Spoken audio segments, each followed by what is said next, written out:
Welcome to the Kent State Ice Arena for the final time this season. We are going to have a matchup tonight. Kent State Golden Flashes take on the Duquesne Dukes in a second-part matchup. Last night, Kent State was able to defeat Duquesne 7-1 in Pittsburgh, but tonight we're going to see what happens. It's also senior night. Before the game, we had a ceremony. Rob Ferrari had a chance to be with his family. Ruben Ferrari, too. His dad and mom are here. So, Jake Micah, who's going to be my partner today, is on the bench with both players right now to get a word about their final game in Kent State jerseys.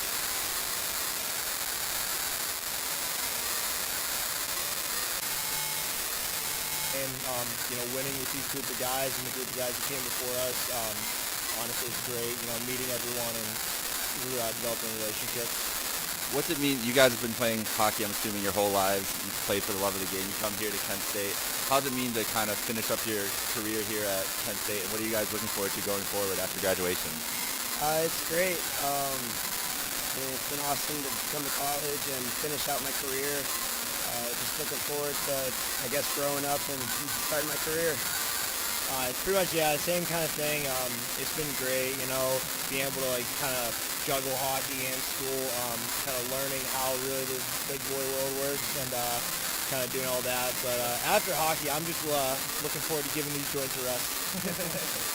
Any word of advice for any young hockey players or even just your younger teammates on just enjoying it or just any pieces of advice you could give them? Just enjoy as much of it as you can because it flies by fast. Same thing. It goes really fast. Yeah. All right. Thanks, guys, so much. You guys have a good luck tonight. Have a good game, and congrats on a great career. All right. Thank you.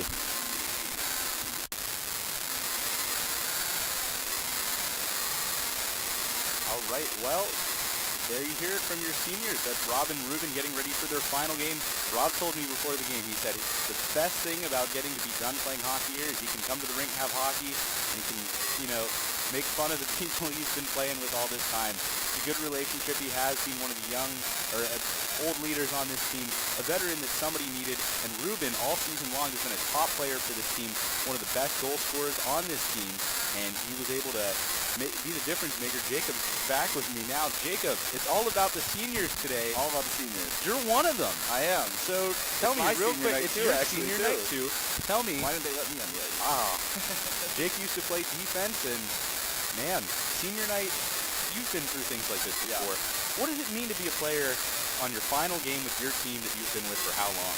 Yeah, I mean, it's a range of emotions, and those guys, I don't think they probably haven't really hit them yet. They still have a couple of games left they want to get through this game, but it's an incredible honor and privilege to be able to play this game and play with your teammates and, get to go out there every night and battle with them. And I think those guys, that's what you'll miss the most, is the camaraderie on the bench and the locker room, everything like that.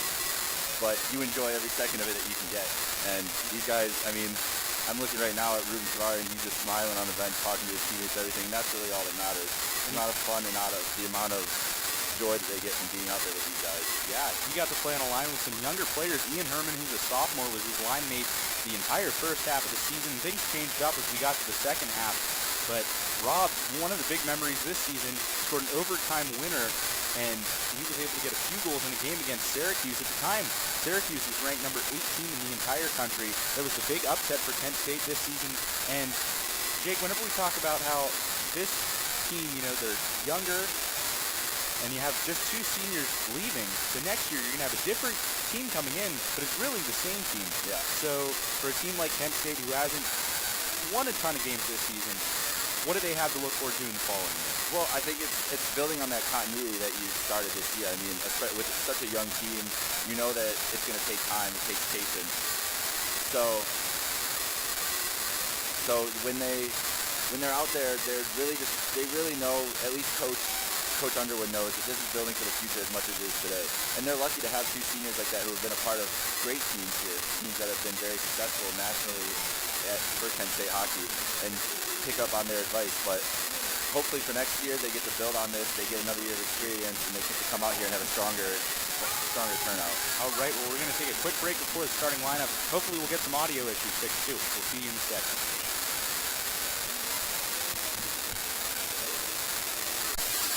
What is it like, the emotions? You feel a little bit of that intensity? Well, they got a big win last night, so they definitely feel confident coming in. And they got it on the road, too. So coming back home after beating the team on the road, you definitely feel confident to get a little more juice there. they came into the building that they were more excited, they were a little more loose, because they just know that they can go out there and if they execute, that they'll have a good game against these guys. But always on the other side, they just beat a team 7-1, a team that lost by that kind of margin is not going to want to come out and play soft again tonight. So they can expect more of the challenge tonight, but I think they're going to be up there. All right, we're going to take a moment to present our nation's color, courtesy of the Kent State ROTC U.S. Army and Air Force Color Drive.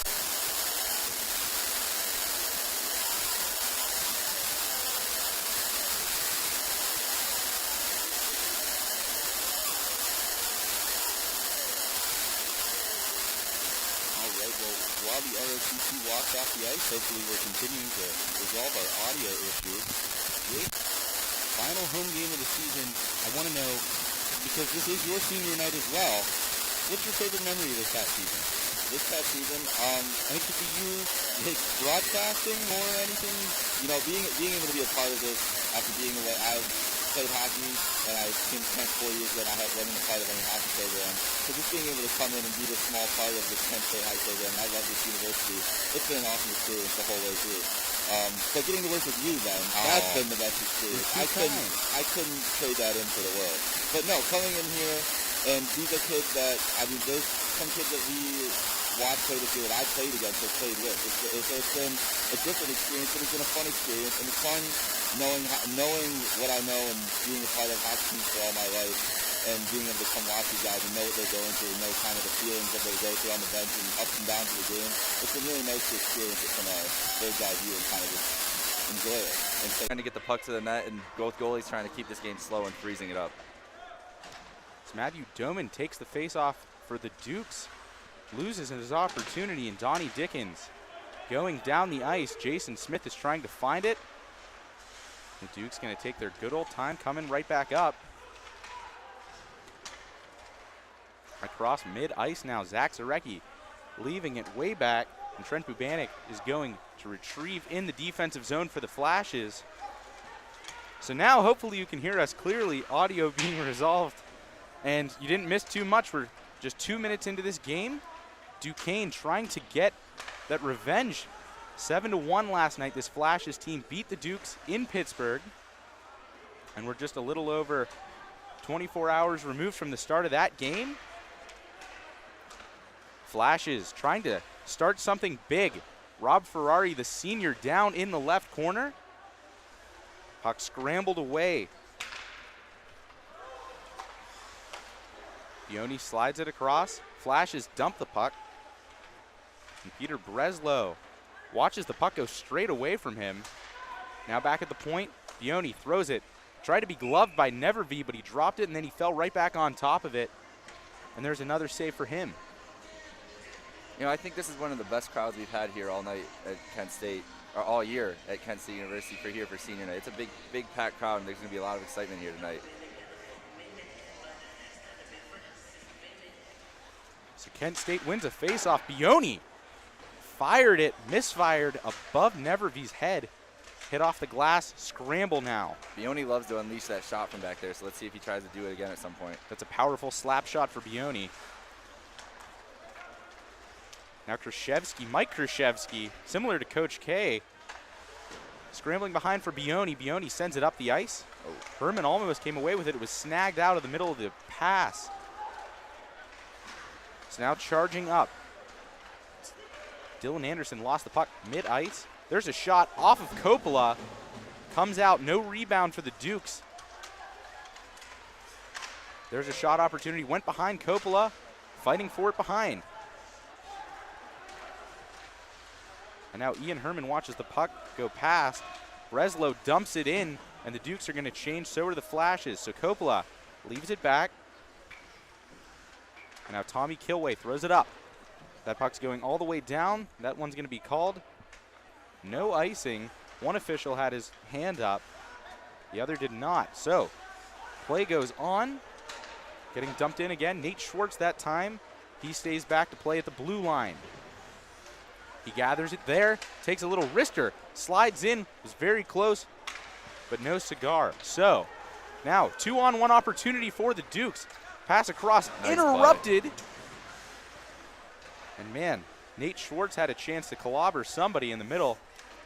And the Dukes go back. Breslow gathers it.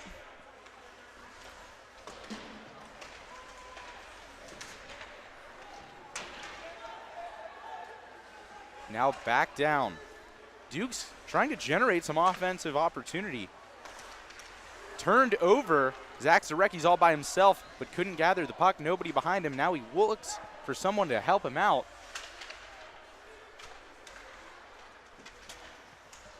Breslow leaves it up. That puck skitters over the stick of Reiser.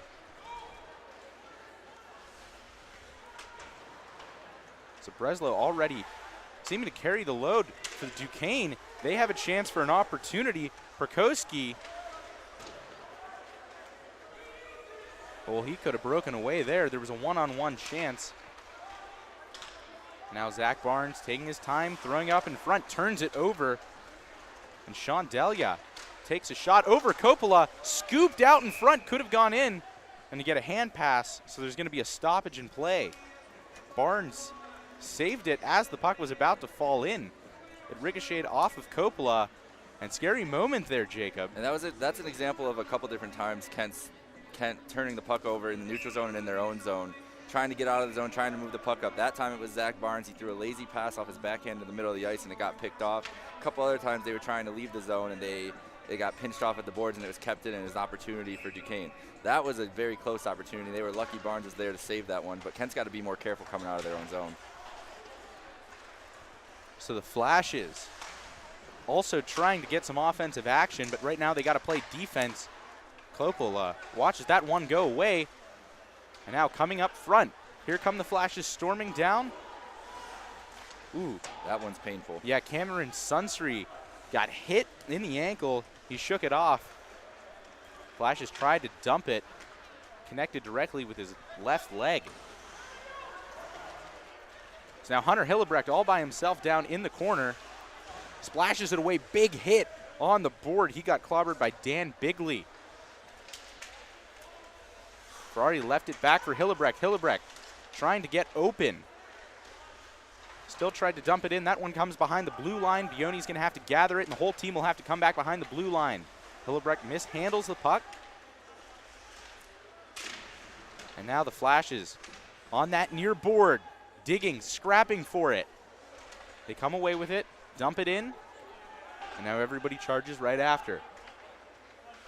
Breslow knocks it up, almost goes into the bench, goes behind Bioni. He's going to have to chase it all the way back down.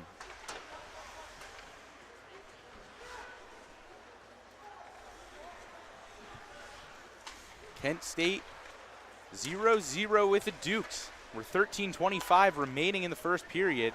Coming across the line, Nate Schwartz left it for Bioni, who took another one of those fiery slap shots. Again, that one went wide. Coppola watches that one go away. It came off the stick of Perkoski. And now Schwartz and Friedman all the way down in. Dukes trying to gather and rally. Ian Herman tried to find it at center ice, lost it, went back down. This game's been back and forth. We've had, early on it was Kent with the momentum, and then Duquesne got a bunch of chances on the Kent end, and now Kent's coming back on the offensive zone. Yeah, Nate Schwartz tried to have an opportunity, generate something for the Flashes. Didn't happen at the blue line. Ian Herman watches that one go past. He's going to come off. A few bodies change for the Flashes. Meanwhile, Duquesne trying to get another opportunity. Bigley turns it over, leaves it. Chavaria finds it. He sends it down. Him and Herberg on that same line. Herberg, center ice. Leaves it now. Schwartz with a chance. Puck still on his stick behind the net. Racing back before he gets blocked.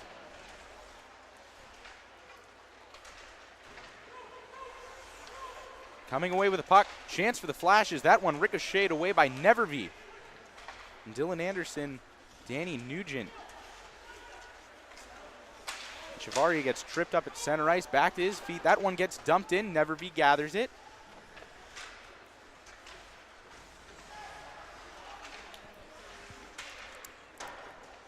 One going wide. Reiser sent it down.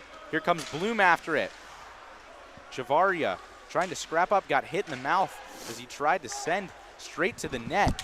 Here comes Zach Barnes crossing the blue line. Offsides is going to be called, and it looks like not in time.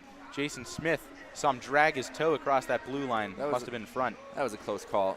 I think that I think one of the keys to this game right now is Kent is being more physical with Duquesne, and if they keep up that physicality, they're going to create turnovers and create more chances for themselves. Duquesne is shying away from every time they get contact, and when Kent is just more size than them, so they need to take advantage of that more into this game, especially as it gets on to into the later parts of this game. After a second night of a back-to-back, these guys are going to be feeling tired.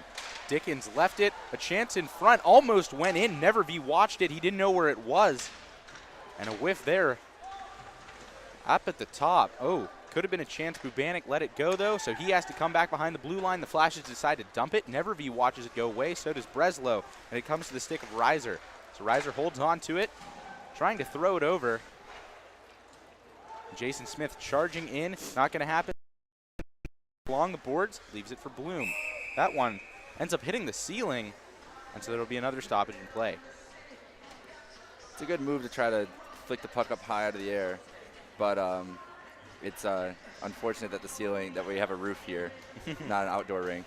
So it's interesting that both these goalies in net tonight, they're both on the smaller side. We usually see it's a trend in hockey that we have bigger goalies. These two are much shorter than normal, and I wonder if that'll impact the game at all. They both look much quicker on first glance tonight, and so we'll see if that helps them without rebound control or anything else. Yep, Ryan Coppola standing at 5'10". Alex Nevervee is 6 foot.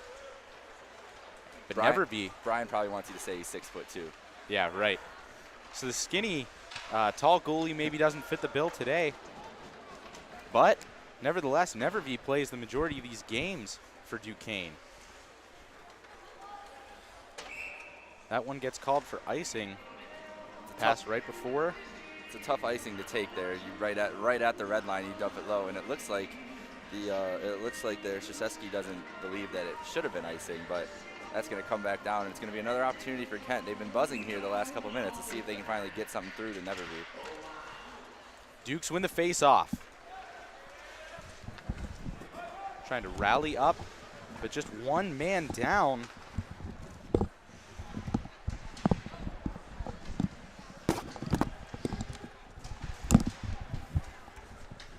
And now, Duquesne at the blue line, dumped in by Feck. Here comes Bioni storming down the ice. Him and Ferrari with a 2-on-2 chance. Bioni decides to keep it on his stick. Trickled away right in front of Coppola. And then Bioni leaves a big hit. There's a shot from Schwartz. Goes right off of the pad save. So that one's blocked away. Up top, there was a shot. Hard from Herberg.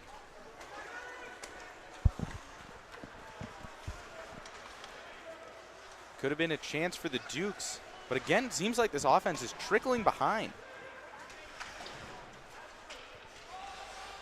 That was close play. But those are the types of plays that have been dangerous for Kent there. They've been trying to kick the puck out, and Duquesne's been holding it at the blue line there.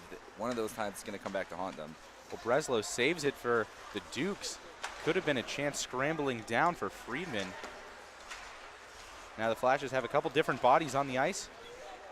Herman throwing it in from center ice. They get the rest of their line out there.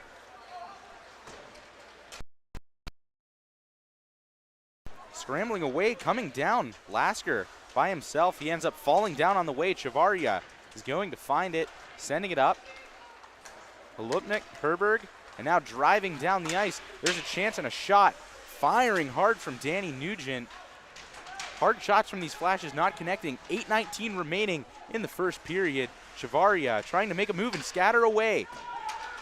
Shot from the top. Barnes was trying and Nevervee watched it go straight up into the air. Chavaria found it again. That one gets sent back behind the blue line. Now the Dukes trying to bring it down, storming down the ice. They decide to take their time, set up their own play.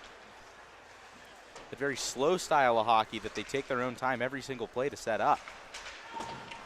They're very clean on their breakouts, and they don't want to make too many mistakes on it. And they've been getting out of the zone pretty easily. That's where Kent needs to up their physical play and force them to make some more mistakes. Nice toe move. Left back Dickens tried to leave it for Barnes. Here's a chance coming for Duquesne. Yeah, Duquesne crosses the blue line. There's a shot gloved out of the air by Coppola. That was pretty close to offsides there too. I was wondering if we were going to hear a whistle there, but that was a good opportunity there for the Dukes. But Coppola is there to answer again. Nice low shot, and he picks it up with his glove off the ice and takes a face-off into the zone. That was Duquesne's first real opportunity in the last couple minutes too. And just under 7.5 minutes in this first period. Nobody on the board yet. A really packed crowd for senior night here at the Kent State Ice Arena. The last home game of the season. These two teams met last night in Pittsburgh. Duquesne got drubbed by the Flashes, 7-1. Crossing the blue line, here comes Zarecki, scrambling between defenders, throws it in, trickles past Nevervee. Now down on the ground is Zarecki again. Jason Smith is trying to help him out, but Zarecki says, I got it. He goes back, throws it up front. Bioni hits it right off the shoulder of Coppola. Another shot try, didn't go. Zarecki couldn't hold on to it either. So Bioni back at the blue line, handling it his own. Flash is really moving well within these defense. Now back up top. Smith tried to get it ricocheted away, didn't happen. Friedman saw it, tried to get it out too. That one gets stopped. Breslow sends it up. Now Breslow and Delia. Breslow with a shot. He scores on Brian Coppola, and the Dukes get on the board first, 1-0 with 6:31 remaining in the first period. That was just a nice move by Breslow. He put it through the Kent. I didn't see which Kent defender that was, but he put it right through his legs, and then Coppola really didn't have a chance. There was a perfectly placed shot above his left shoulder. I mean, what a move by Breslow. He just great stick handling, great rush. He came in basically on his own. There was no Dukes there to help him on that rush. And that's one of those plays, like we said, there was a turnover in the zone. They got caught not being able to back check. It was a rush for the Dukes, and Breslow was able to make him pay. And early on in this game, it's a 1-0 lead for Duquesne, and Kent's going to have to find an answer here. Well, so now the Dukes have that 1-goal advantage, and they got to feel better about that than they did last night when they lost 7-1. To get that first goal has got to be important for them. And so Rob Ferrari, again, Flash is using their sticks better than the Dukes to this point. Herbert falls at the ground. A stick goes flying straight up into the air. There's a little bit of extracurricular there after the hit by Ferrari, but the ref let it flow. So Kozak left it for Lloyd, and now back down. Oh, nice hit by Ferrari. Kozak tried to find it again, but doesn't matter because the Flashes are coming. Ferrari leaves it at ice. Big hit. Friedman with the shot, saved by Nevervee. He gathered it up, and Friedman tried to get that shot left from Rob after Rob's big hit. And Ferrari's chirping at the Duquesne bench there after those hits too. He's coming out here flying here on his own senior night. He was on that shift making Kent trying to be more physical. That's what we've been talking about here early in this game, need to up the physicality. He threw 2 big hits. Even after taking a shot, even after taking his own shot on offense, he laid a hit there. Trying to set the tone and trying to get these guys going back into this game. So now, the Flashes, what's it going to take to generate that offensive play that gets them on the board first and really starts the rally in this game on senior night? We're yet to see it. 5:20 remaining in the first period. And now leaving the puck behind, no chance. Koprov Nakar throws it down. We were talking about this earlier. You were talking about the emotions of playing on a second night. You can kind of tell it's here tonight. These guys are going after each other, really. Definitely after emotional victory yesterday for Duquesne. Both teams have to play tonight, though. So now, Flash has got to get into the offensive zone. They're spending a lot of time not really even starting to work on a play. Breslow dumps it in, makes the Flashes have to retreat. This time, it could be different. And again, they turn it straight over. Bubanik, can he toss it up? He's trying to save it for himself, but he's being all over. And these Dukes aren't leaving him be. Chavaria sends it out, center ice. And then Bigley definitely sent that dump all the way back around, and the Flashes again are met by some Duke bodies. It's Duquesne again just keep on dumping it in, and the Flashes can't get it out. And the Dukes are there to wait for them every single time. Chavaria finally trying to escape. Bubanik finally clears it past into the neutral zone. And now the Flashes gonna have a chance. Nugent lost the puck as he tried to shoot it, couldn't throw it in, and now Duquesne coming back out to the neutral zone. Bioni found it. Guiding the puck all the way down in. Chavaria made a hit in center ice. Jason Smith misfired. Couldn't get his stick fully on it. He had a chance. Nobody was in front of him. Now Smith taking his time. Chavaria is going to come off. And trying to shoot it right in front on the backhand. Didn't get it to go. Kostelich throws it all the way back down. That one is going to be called icing on Duquesne. 3:19 left here in the first period. It's a 1-0 lead for Duquesne. And Duquesne, they've upped their pressure on the forecheck. They're starting to take the physicality to the Flashes, and it's showing. It's showing on the scoreboard, and it's showing on the ice. The Flashes, again, had trouble getting out of their own zone there. And now they have an offensive faceoff, and let's hope they can see if they can get some pressure going on here, because they haven't been able to the last couple minutes. Donnie Dickens took his time to throw it down. He's seen more ice time tonight than he has really all season. Joined the team midway through the year.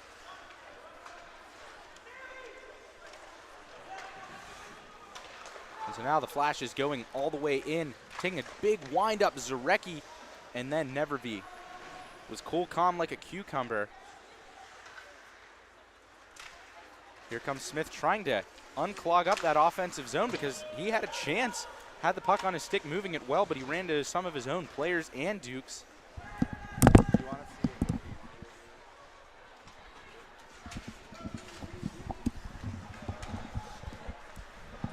And now Friedman, surrounded by Duquesne. Breslow breaks up that pass opportunity. Friedman was trying to get it to Zarecki. Now he finds it himself across the blue line. All the way back up top. There's the shot. Misfired again. Herberg had a chance from the blue line.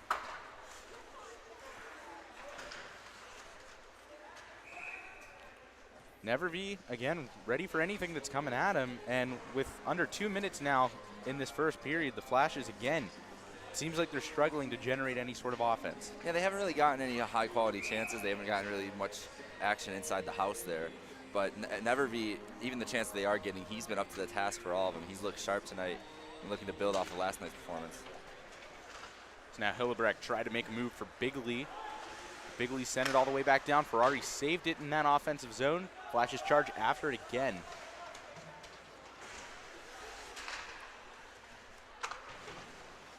Friedman left it back. Flash is trying to do some sort of wraparound. Hillebrecht didn't have it. Nugent had it at the blue line. Now left back. Schwartz tried to get it in. Got blocked in front, too. Nate Schwartz definitely can tell the physicality. Ferrari at the blue line made a nice move going in by himself. He took that shot. Neverby had it off his elbow.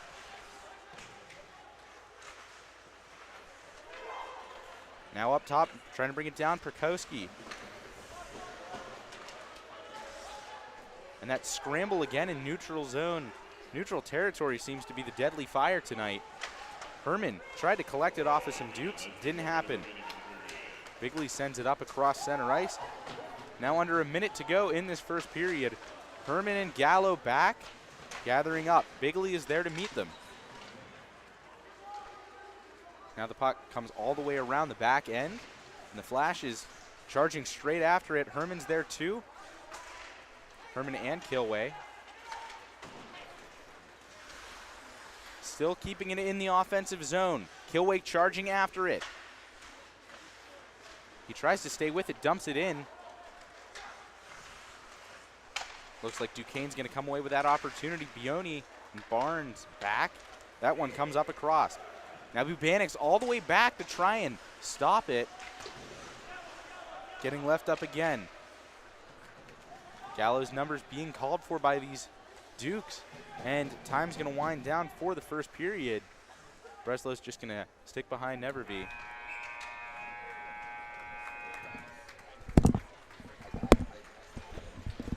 So the Flashes find themselves in a 1-0 deficit after the first period. And just like that, first period's over on senior night. Rob Ferrari and Ruben Chavaria had their handful of chances, those two seniors. But yet, the Flashes not able to get anything on the board. Duquesne, meanwhile, relying on the stick of Breslow. He's getting his opportunity, and now he's continuing to add up his goal total for the season. And Duquesne, that's why they find themselves in this 1-0 lead. Now, last season when these two teams met, it was a different story. Last night when these two teams met, Kent State really routed the Dukes. 7-1 they went on to win that game. And so far it's a different story. Nevervee very, very calm and collected. Made a few good glove saves. One time it fell in front of him. He was able to just eat it up. Fell right on top of it. Meanwhile, Brian Coppola starting in his 4th game this season for the Flashes, and he was able to give up an easy goal. But there was one good save that he had, trickled right off of his elbow, went behind. There was a hand pass right behind him by Zach Barnes, and that got called for a stoppage in play, but it prevented the Dukes from going up 2-0. And so the Flashes, again, finding themselves down, kind of not too rare, but whenever these two teams have met, it's always been the Flashes' zone.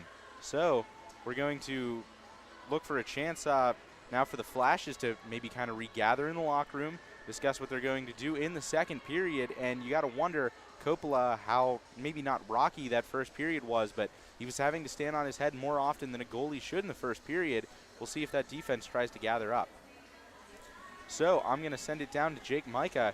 He's down with Justin Bioni, and they're going to have a little conversation about that hard shot that Bioni had early in the first period, just went over Nevervee's head.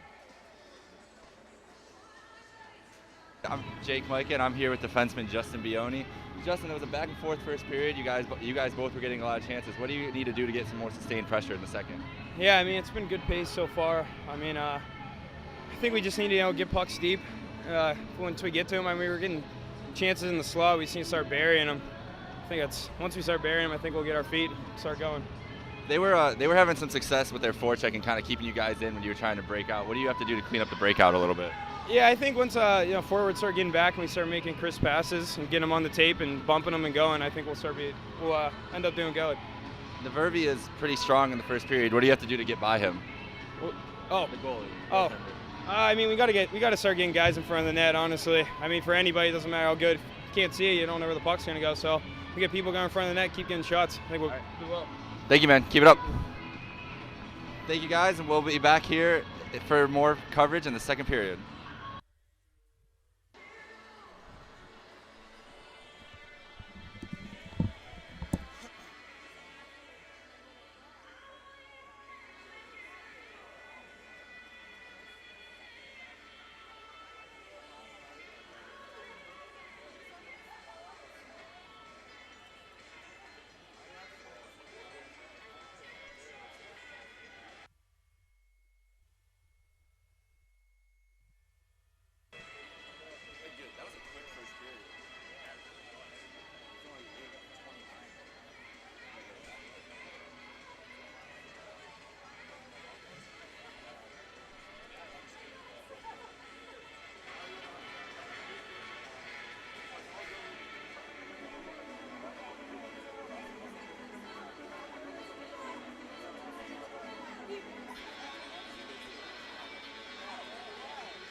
Welcome back into our little perch here at the Kent State Ice Arena. I'm Ben Pagani, joined by Jake Micah. Jake, I want to talk a little bit about our seniors and some of the big moments they've gotten to have this year.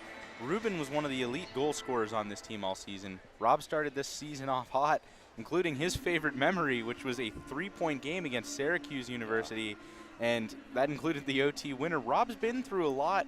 He played hockey at Alabama. He's originally from just outside of Pittsburgh, and now he wants to go to school. He's been working towards a degree in public health and nursing, so now he gets to continue on to grad school. Yeah. He says his ultimate goal, he wants to be a doctor someday, and Hey, good for him. good man. for him. That's more than I'm ready to could get out of imagine school and be done. You're He ready? wants to go back. He so wants to good come for back, him. but he's very excited about that Oh, yeah. career. He's got some great goals. Meanwhile, Ruben Chavaria getting his degree in exercise science, his favorite memory included a hat trick that he had against Robert Morris in 2017, his sophomore year. And so the Flashes now, they find themselves maybe needing to rely on some of those seniors. They're down 1-0.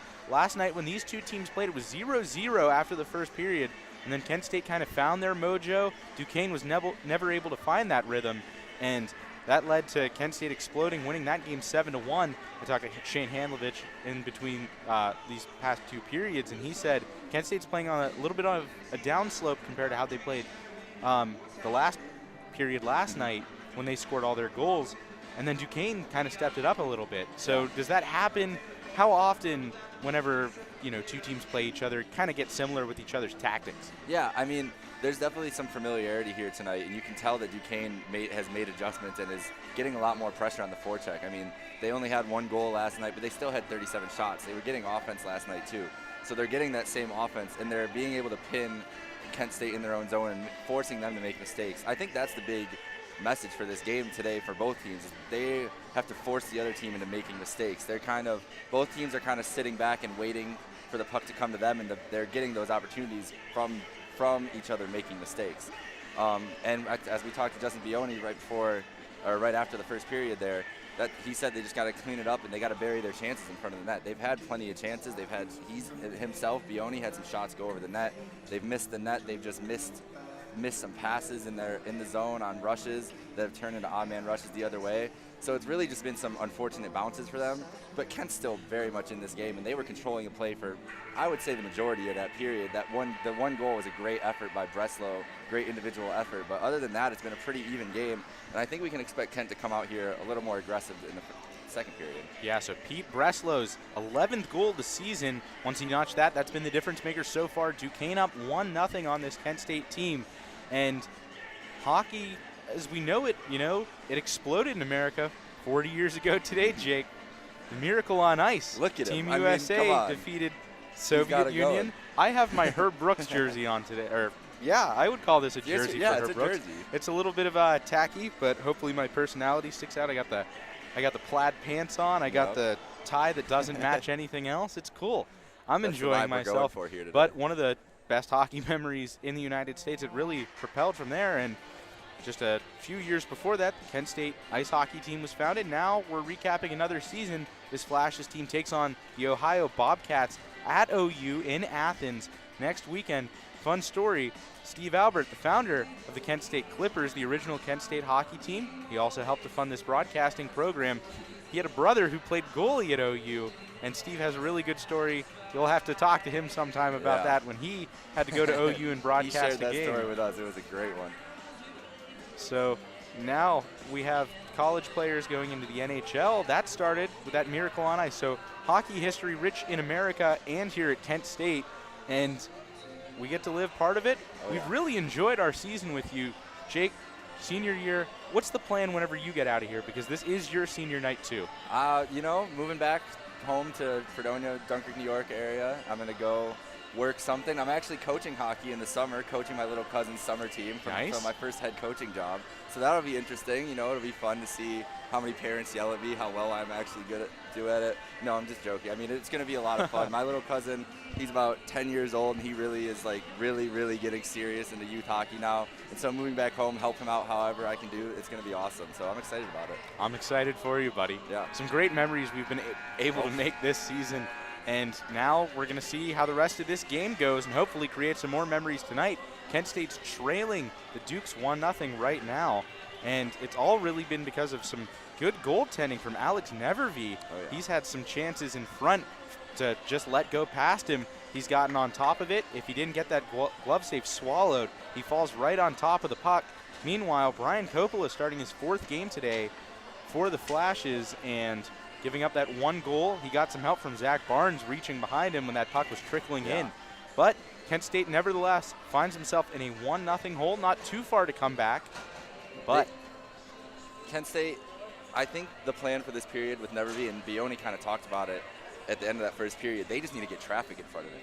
Most of their chances, he saw clean the whole time. No chances for deflections, no chances for him to even be screened a little bit. They got to sustain some offensive zone time, work the puck around, get bodies to the net, and get those pucks through. They have hard shooting defensemen. Get those shots through and get some traffic in front of him, and they'll be able to beat this guy and get back into this. so Holupnik wins the face-off for the Flashes against Sean Lloyd, who is actually the leading goal scorer for this Dukes team. And now Lloyd trickling back to try and find Schwartz. And going straight after it immediately after that is Krzyzewski. Tosses it across to Marie. And now Duquesne trying to swallow Kent State from starting any sort of offensive play. Ruben Chavari on that near board finds Schwartz. He's trying to leave it back for Herberg, but they decide to send it up the ice, turned over to Lloyd immediately. Chavari and Herberg find it, go across the blue line, dump in, handled by Nevervee. And Jason Smith finds it right there. He threw it straight in front, tried to connect with Schwartz and get it ricocheted into the net. Doesn't work. Now on the back checker, the Flashes. Lloyd leaves the puck back for his captain, Bigley. Now Schwartz again, sending the puck up ice. The Flashes trying to connect at center ice. Another shot opportunity going by Perkuski, and it goes behind the net. Kent State sends it up for a chance. He was trying to storm up ice, left it back behind. Schwartz sends it up all the way to center ice. In the neutral zone, Duquesne comes away with it. Lasker turning it immediately over. And Dickens taking his time, sends it up, ricocheted at center ice. Here comes Zach Barnes going down and towards the offensive zone. Leaves it back. Duquesne finds the puck, and then Barnes tried to shoot it in. Misfired that one. Barnes again handling it. Up by the red line.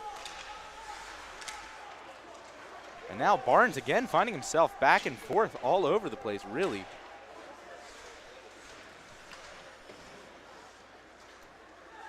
And now Jake Friedman, the team leader in points, leaving the puck back. Finds Hunter Hillebrecht. Hillebrecht on the backhand, throws it up in front. Bubanik couldn't gather it. So now back up top. There's a shot, ricocheted, went right past Nevervee. Sent down the boards by Feck. Duquesne trying to gather up now. They throw it down. Bloom finds it across center ice. Breslow throws another one at the net. Knocked away. Breslow finds it again. Glove down by Coppola. What a glove by Coppola there. That was a howitzer from Breslow. He was looking for his second of the night, but Coppola answered both shots from him on those opportunities there. So now a face-off opportunity to the left of Brian Coppola.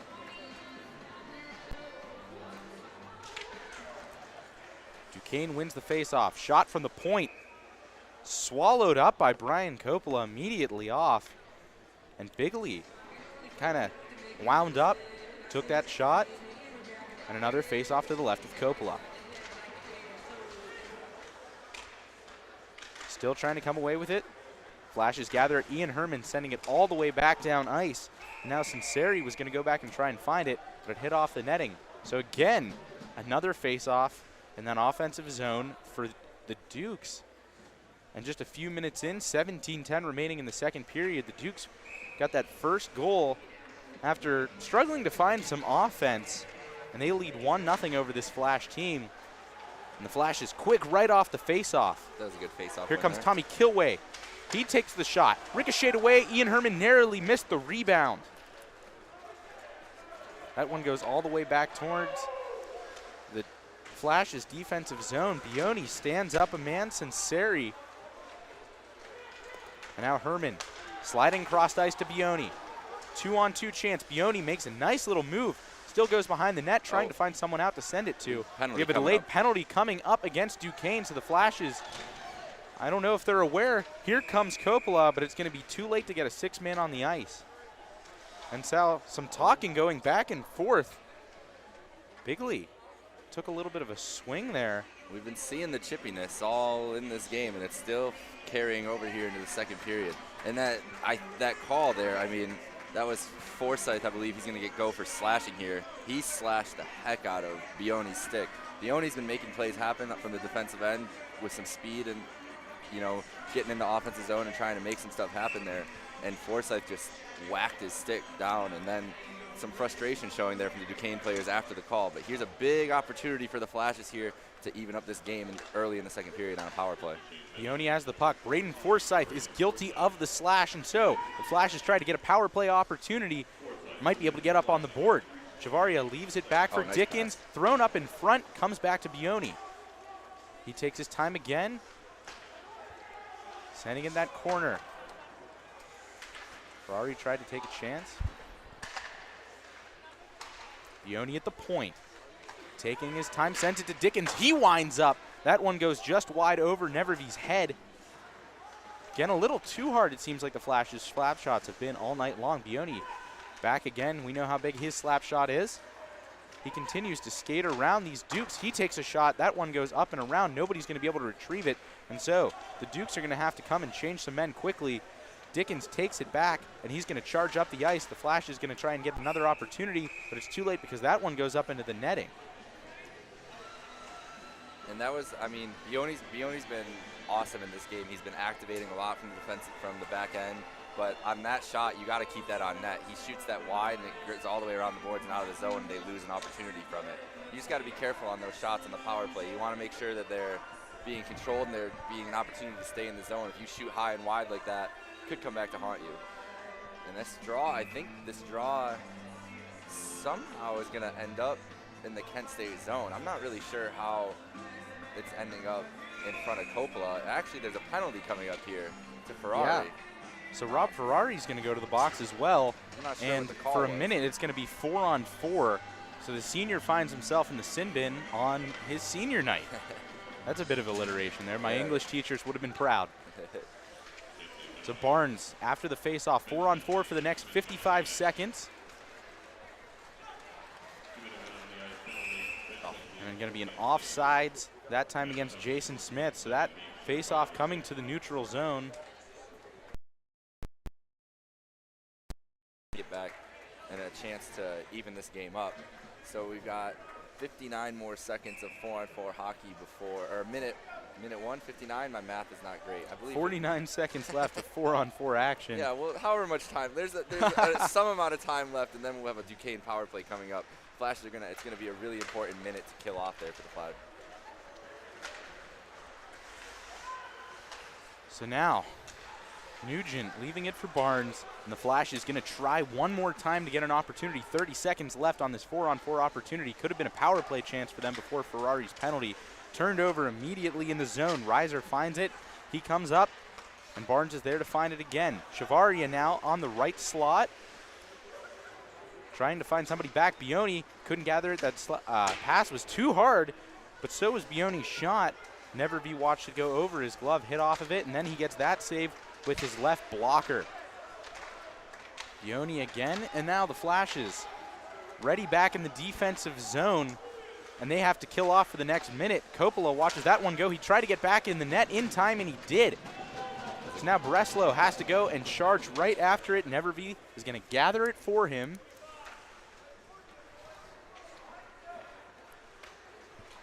.10 remaining in the second period and 35 seconds remaining. And a big hit, Bioni standing up a man. He is staying down on the ice there. That was a huge hit by Bioni, who's been making his presence felt in this game today. Yeah, an incredible hit. I believe that's Scolieri. Looks like Scolieri. Greg Scolieri is down on the ice for the Dukes. And so as there's a stoppage in play, Kent State's great training staff is going to come out and try and help him. He is really down.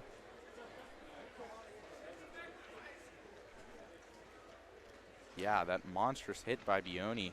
he's up on his own power. That's good to see. So he gathers himself, and Kent State treats him warmly. It wasn't Sculieri. It was John Perkowski, who has been a big playmaker. He slams his stick down in frustration. He's going to take a little bit of time, be evaluated.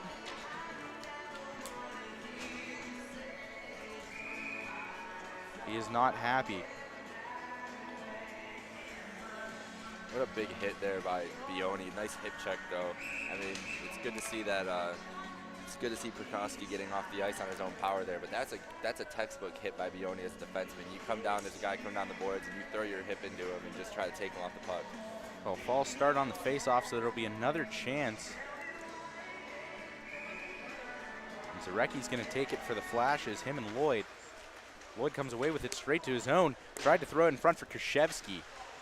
Krzyzewski throws it back up to the blue line. Taking his time with it as Breslow has a goal. He takes a firing shot, and Coppola watches it go right over his glove, but back in behind him. So now Lloyd holding on to the puck. Up in front now, a chance. Krzyzewski had an opportunity. He's now pinned up against the wall.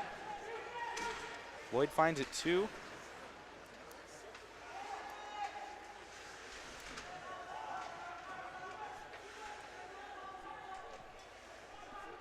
Pinned up against, the Flashes come away with that puck.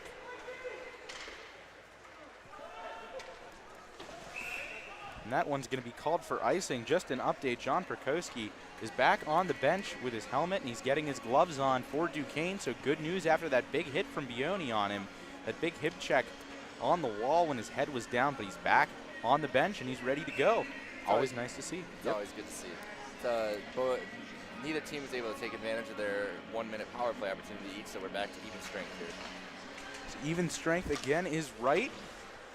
And Bigley threw it down, and Reiser watches it go right over his stick. He finds it again.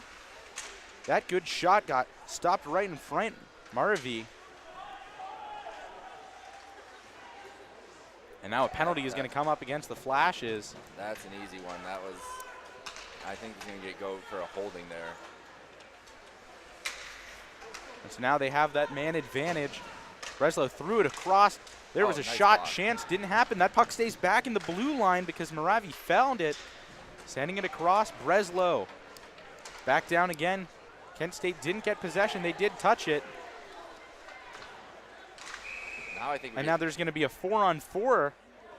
The puck called Kozak, I think, is also going to go to the box because he touched a man in front. Meanwhile, so I think Kozak's going for a cross-checking from in front of the net, and I think Schwartz is going for a hold. yeah, Nate Schwartz, it almost looked like he was choking someone from behind, but it's going to be 4-on-4. Duquesne was going to have a power play opportunity, and that play eventually got stopped. Duquesne is really not happy about that call, but it's too late. It won't matter now. So we're going to get some more 4-on-4 action here. More 4-on-4 action. 12:24 left here in the second period. It's a 1-0 lead for the Duquesne Dukes over the Kent State Golden Flashes. So penalties to Schwartz and Kozak make this one 4-on-4 for the next minute 55. Lloyd tried to scoop it away, got knocked out.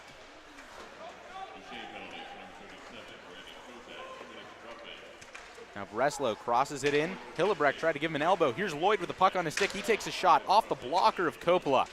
Big hit up behind now, too. Here's Friedman. That one goes down. Lloyd collects it for himself. Him and Breslow back. They try to connect. Here's Breslow with the puck. Down his right side.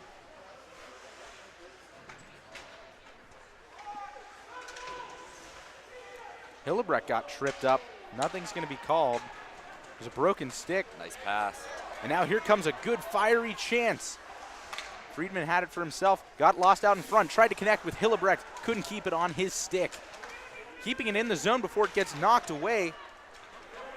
Now Kopper-Kivnar, Lloyd finds it, goes 5-hole on Coppola, and the 4-on-4 opportunity helps the Dukes out. They now have a lead 2-0 with 11:20 to go in the second period. We've been talking about this game being back and forth, and that was the perfect example. That whole sequence is the perfect example of the story of this game so far. Kent had a break chance like that, and Friedman wasn't able to corral the puck, and then he missed a pass to Hillebrecht in the slot. Comes into a turnover. Duquesne comes the other way. They get a breakout pass to Sean Lloyd, who, mind you, is the one person really on this Duquesne team that you cannot leave alone. He's leading them in goal. He's doubling their second leading scorer in goals, and he gets a breakaway chance, and he does not miss on that one for his 27th of the year. Yeah, Sean Lloyd, 29 games played this season, and he has 27 goals to go along with it. So he adds to his point total, 42 total points on the season for him. Really outstanding.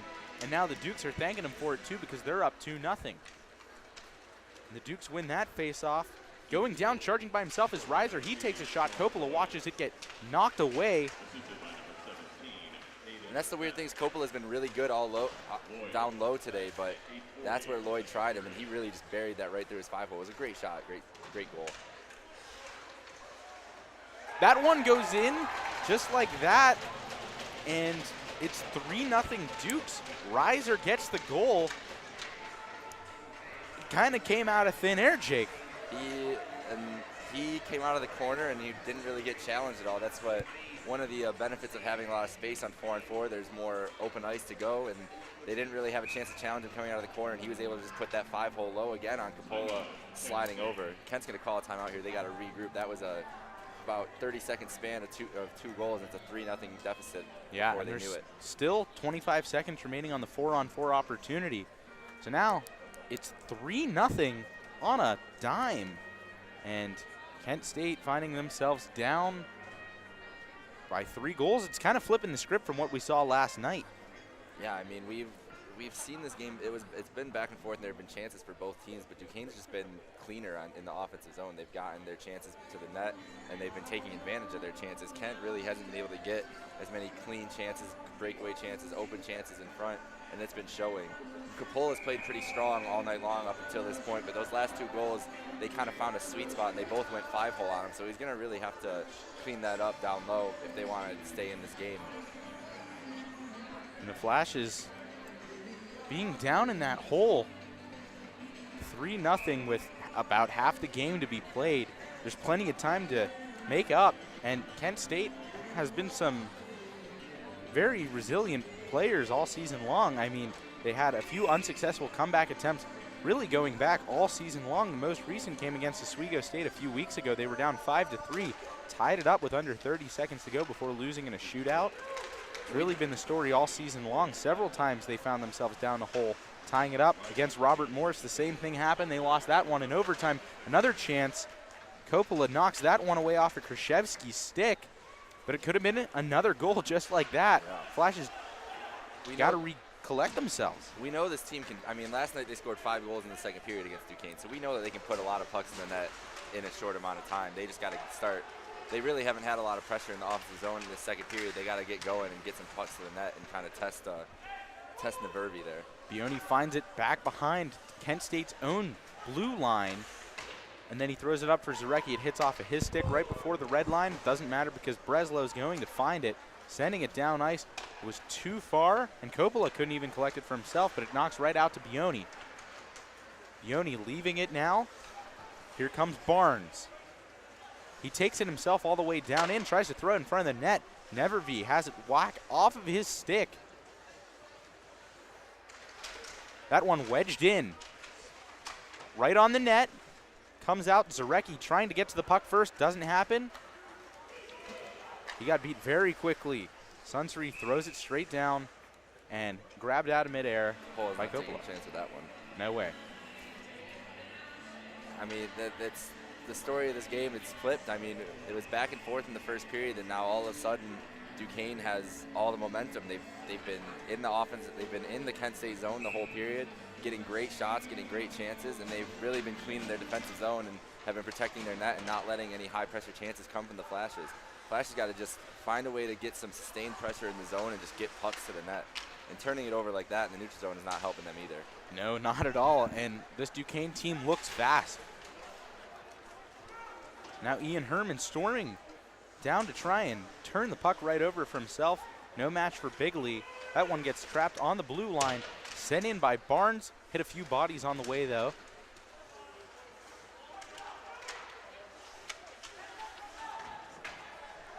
Joey Gallo couldn't hold on to that one either, so Bigley throws it all the way down ice. Barnes finds it, throws it up. Tommy Kilway trips the official. I've never seen anything like that on an ice, I don't think. So now tons of bodies trying to find it. Kilway charging after it faster than anybody else. Bigley tried to find it. That got knocked in front, and Nevervee was able to trap it right down.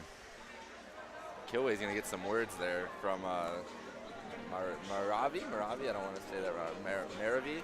And he got some words after he tapped Nevervee there, skating by him. That's a golden rule on it if you're defending your goalie, that anytime they get touched, they're going to come give you words for that. So just Kent State just trying to find any way they can get an advantage here in this game. Holupnik wins the faceoff for the Flashes. Ruben Chavaria on his senior night. Holupnik tried to make a big hit. Didn't work. Here comes Reiser. He has a one-on-one with Dickens. Doesn't matter. Got knocked up. Now Nugent finds it. Got knocked away by Breslow. He's going to continue to fight after it. He finds the puck. Turns it right back over into the hands of Reiser.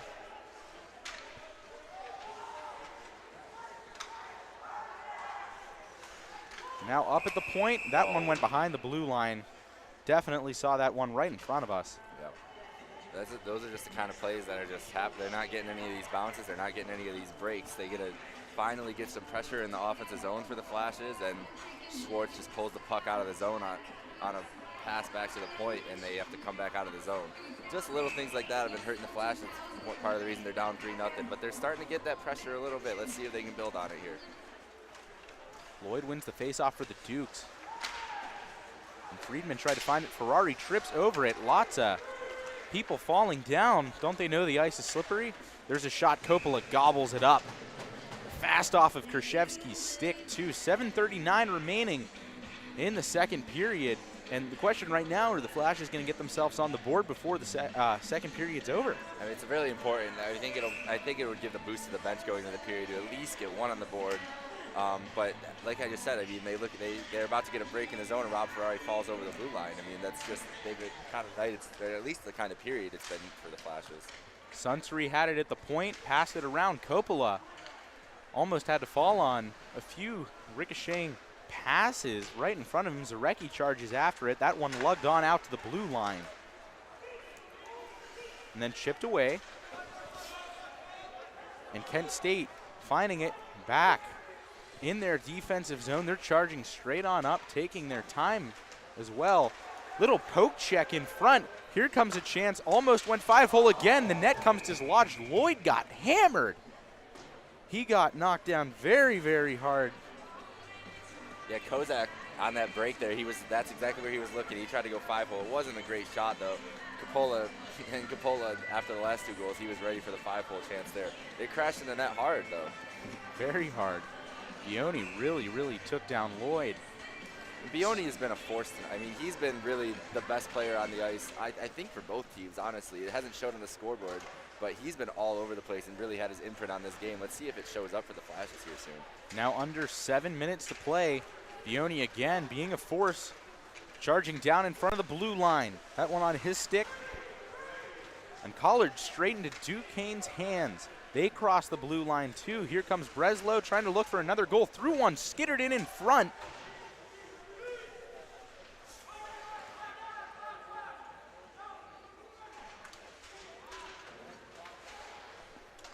And now dished out right in front of Coppola.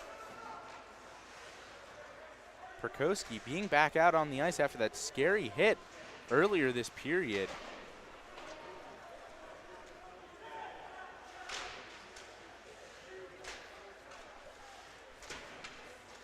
Kent State trying to brush one out into the neutral zone. Zarecki taking it across the blue line by himself. He dumps it down instead, changes the line. The entire Flashes do. And Kilway was ready to lay a big hit on Bigley.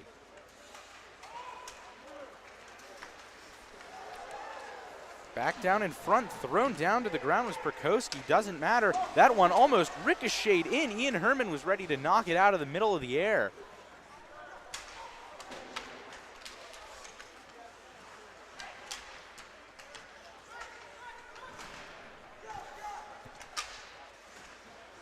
Nugent threw it down. Here's Kilway with it. Taking it up. Tried to make a move, lost it. Ian Herman took a shot too. And this Kent State still had the puck for half a second, got knocked away. Bloom tried to find it. Flashes still have it in their offensive zone. Storming after it. Herman comes away with it. Eventually turned away for Duquesne. Duquesne's been playing a masterful defensive game here in the second period. I mean, they're really not letting anything get into any chances getting into the slot. Even Herman there, that was probably the best chance that they had point blank. And there were 3 Duquesne players there with stick on puck ready to get a break, or ready to defend that break. It's been a great performance here from Duquesne. They definitely made some adjustments after that first period to close up the Kent State offense. That was icing that call there on the Flashes.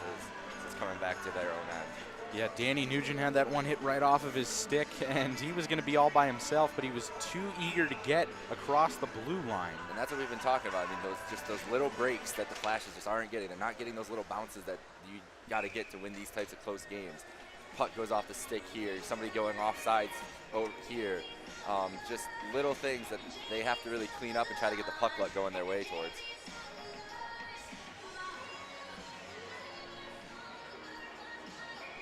So Breslow took a floater of a backhander. Coppola gobbled it up. And now Kent State winning an immediate face-off. Chavaria leaving it for a few of his teammates. Charging down now is Nugent. He's going to be met by Sunsery. And 2 officials right next to each other almost had the puck drop behind him. Breslow finding it.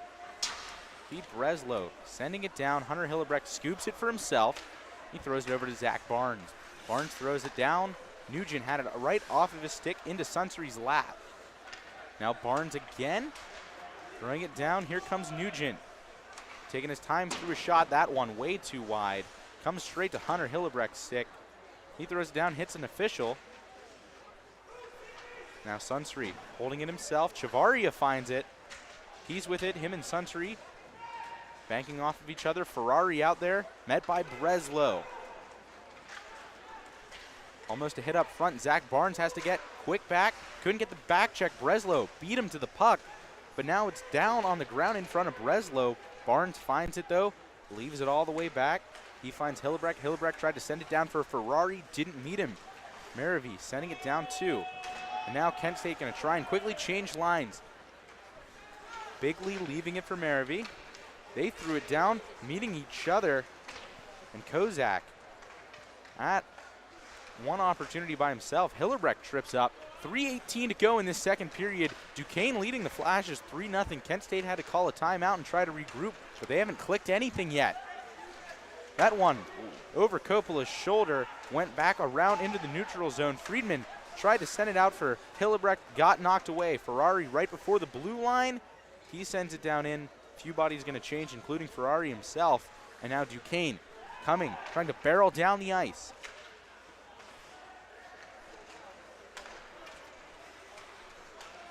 Jason Smith whacks it off of his stick. Bigley throwing that one over. Dickens finds it for himself. Now here's Smith. Knifed away from him by Breslow. Now the Flash is at the point. There's a shot hard from Herberg. Thrown out to neutral zone. Bioni finding it in front of him, throwing it out. That one off of Smith. And then Bigley taking it for himself, trying to keep the pace. 2:15 to go in the second period. That one thrown up to Burkowski. Now the puck right at the blue line, right in front of Kent State's bench.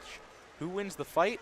Duquesne turning it again right over. No team can really keep possession on it right now. It's been a battle in the neutral zone right now. Both these teams kind of have figured each other out a little bit.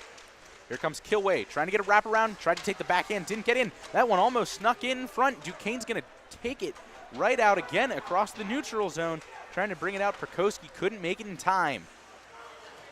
Here comes Schwartz. He gets hammered hard. That one's back for him. Now a few people starting to get tempers flaring. That shot knocked away. Could have been a chance. 1:25 remaining in the second period. Herman. He gets chopped up at the board. Now Joey Gallo having it behind the net. He tried to sneak it in.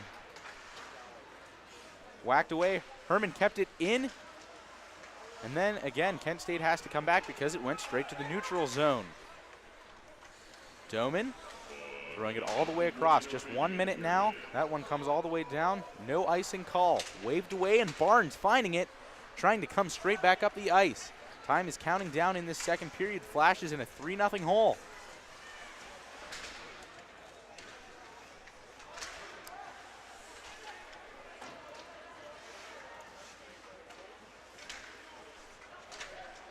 Herberg threw it down. Kent State, again, not generating offensive power, throwing the puck around. There's a broken stick on the ice, too. Big clobbering hit. That shot knocked off of a body. Anderson finds himself, knocks it away.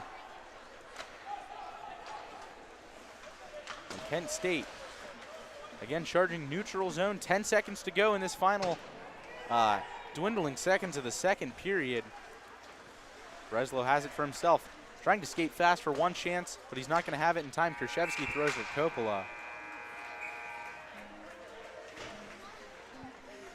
Well, a lot of development in the second period, Jake, but the big thing in there, the 2 goals by Duquesne that has now left Kent State down by 3 to go into the final period. Yeah, I mean, we talked about it after the first period as well. It was going to be really a team that took advantage of the other team's mistakes that got ahead in this game. And Kent just started making a lot of mistakes, really, in the first 15 minutes of that period. They were throwing the puck around. They weren't able to get a lot of offensive pressure, and Duquesne was able to turn that good defense into their own offensive chances, and they took advantage of them. And that's what, to win hockey games, you got to take advantage of those chances. Kent's really had some bad puck luck. They've had some bad bounces, offsides by a hair on a couple times. They could have had chances, and they haven't. And give credit to Duquesne. They've been very solid in front of their net. They've been protecting their goalie. They've been making sure that there haven't been very quality shots. But Kent can do more. They've missed the net a lot, and they've hurt themselves in their own chances. This game is not out of reach by any stretch of the imagination. We saw Kent last night put up 5 goals in the second period on That's Duquesne. right. So, I mean, this is still very much it's an uphill battle, but it's going to be a challenge. It's an uphill battle, but this is a team that they're going to come out fighting, and it's their last home game of the year, so they want to finish out strong. They want to finish strong for their seniors on senior night, too. So if Kent State can come back, they've got one more period to do it. They find themselves down 3-0 to Duquesne. We're going to take a break. We'll be back with you in a few minutes to try and think of some extra thoughts to discuss going into that third and final period. We'll be right back.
back to the Kent State Ice Arena. One more period to go for this whole season, Jake, and I'm excited to call it with you. This has been a great season. I want to know, what has this program meant to you?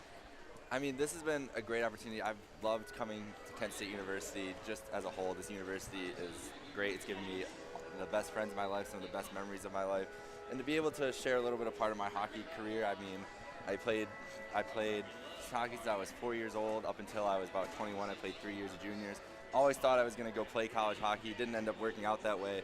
I don't have any regrets over it at all, but I'm very happy to have this little small part of the Kent State hockey program. I thought about coming to play here when I first had come back, decided against it, and now here I am 4 years later to still get to be a part of it. It's awesome. I mean, what more can you ask? We get to come here, sit here, and watch hockey and call a game and just talk about it. I mean, that's what more could you ever want? I'm right there with you. I've been doing it since I was like 3 years old, playing NHL on my computer. I would be yelling out the names. My parents would be walking like, who are you talking to? I'll be like, oh, I'm just playing the Sabres versus the Penguins on NHL 2003, and I'm just going to call out all their names. What do you mean? It's a shame that you're older than me, because the first NHL game I ever played was NHL 2002. Had Mario Lemieux on the cover. I remember. I had that on my computer. Okay, good. So you want to hear something funny about that? I had that game, and for some reason it broke when I had it, and you would hit people, and they would just stay on the ice, and then you could you could get it down to one-on-one. So I would just go out of my way, knock everybody down. You got one-on-one with the goalie. You can't do that in real hockey. They don't stay frozen on the ice. That's too funny. But a lot of hockey memories for everybody who's a part of this program, and right now I kind of want to bring it to your attention. We're not the only two people running this show. No. We have a great crew here, including a senior of our own, our producer Brendan Sellender, who has been in charge of a lot of our production. He's been a go-to guy, and so I just want to say, Brendan, thank you for everything you've done this year. Brendan has a note that he wants to share with everybody out there. So, Brendan, if there's anything he wanted to say, this is when he wants to air it out.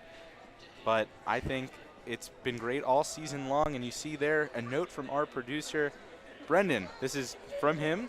He said, our Kent State hockey broadcast crew, we'd like to thank everyone who helped to make this happen. There are a lot of people behind this. Kevin Dilley, the director of student media, Tracy Bowman being one of our advisors, Tammy Bongiorani for being in charge of all of our finances, Mark Warzinski, who's one of the leaders at Kent State Teleproductions, Jason Forbes, Matt Butts, Dr. Jeffrey Fruit, all of student media. This was one of the greatest opportunities I have ever had to be a part of in my entire life. And we've had a ton of people bringing you these games all season long, myself, Jake, and we also had Danny Callahan, James Doherty, and behind the scenes we got Latricia, and we had our good buddy Sam and Danny Russo there as well. But none of this could have happened without Steve Albert. And Steve, I know you're tuning in. You always do. This has been one of the greatest opportunities of my life. I'm excited to be here for 2 more seasons and get to help grow this program. And Jake, what do you have to say? I mean, this has been the ride of a life. Of course, thanks to Steve for giving us the opportunity. I mean, I remember I walked into Franklin Hall the first day of classes, and I saw Kent State hockey broadcasting. I remember sending the picture right to my dad. I was like, I think this was like my moment. Like, this is the opportunity that I've been waiting for my whole time. And it's been a blast. I mean, I've had a chance to sit in your chair and do some play-by-play. You got to sit here, former player, color commentary. You do a great job. You do a great job as well. Thank and you've got a great future coming up here the next 2 years. So it's been fun to work with you and fun to, get to experience this together. This is the first season we've been able to really do this and be able to present this way. And I think we've done a good job, and we've learned a lot, and we've had a lot of fun doing it. So whichever of our knuckleheads were bringing you the games all season, it's come down to this. One last ride, the third period. Kent State needs to come back. Third down, 3-0 to Duquesne. We're going to see this final face-off to start a period. And again, Jake, I just want to reiterate, this program has become a dream come true for me, and a lot of people have been impacted by this. So Steve, student media, and Kent State University, I want to thank you for the ride we've had this season. But we're not done yet. We got one more period of play here. One last showdown. And so, Kent State, Ruben Chavaria gathering the puck behind his defensive blue line, leaving it all the way back. Nate Schwartz, he tosses up front for Halupnik, and gathered down in front, Nugent. He slides it across the ice to Schwartz. He throws it directly at net, dropped right on by Nevervee. And Chavaria finding it for himself, hit by Lloyd, kind of stood up a little bit. Nugent trying to find it behind. Coming away with it is Halupnik. He throws it up top to the point. Herbert tried to send it home. got that rebound with a wrist shot from far out, and that one goes up into the netting for a stoppage in play early on. Under a minute has begun That was in this third period. Nice first shift there by the Flashes. They came out with some urgency. They know what they have to do in this third period. They have to get pucks to the net, and they got to get it early on. They got to keep that pressure up, keep it rolling. Down 3 goals, you got to get this comeback started quick. So face-off won by Duquesne. And Breslow tried to send it up. Barnes threw it back. He rifled it right at the ref. This ref is taking a beating tonight. All of these officials have been involved with something. That chance knocked away. And Coppola in net already seeing some action early on. 18:45 to go. A long way to go in this third period. And Kent State will have to find a few goals to try and get back into it.